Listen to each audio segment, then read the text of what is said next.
Full-size sedans may be a quickly dying breed, but the 2016 Maxima is doing its best to outrun extinction. Nissan calls the Maxima a four-door sports car, and this SR model is the four-door sports cariest of the bunch. It's got a stiffer suspension, lower profile tires, a flat-bottom steering wheel, and a button clearly marked Sport. Let's see how well that works. Sport mode doesn't make it any more potent. This has a 300 horsepower V6 like all Maximas, but it dishes out the power a little more aggressively, makes the steering feel heavier, and turns up the engine volume here in the cabin, which is otherwise very quiet. The $33,000 Maxima feels more expensive than that and is fuel efficient too, with a highway rating of 30 miles per gallon.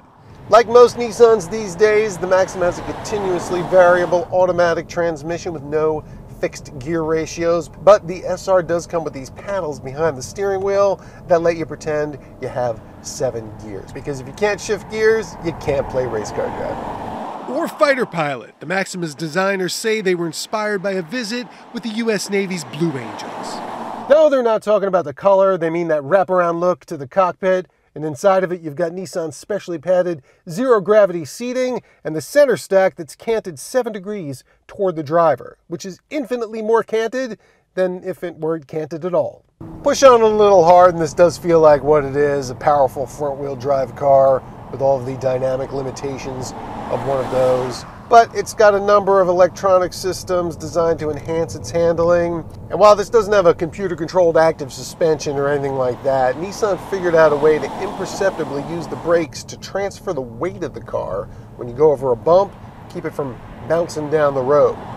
Unfortunately, you can't shut it off, so I don't really know how well it works, but it sounds pretty cool. So is this really a sports car? Well, if you go on Nissan's website, it doesn't seem to think it is. But compared to other front-wheel drive large sedans like the Chevy Impala, the Toyota Avalon, it's definitely the sportiest car. In the 2016 Nissan Maxima, Gastelu, FoxNews.com.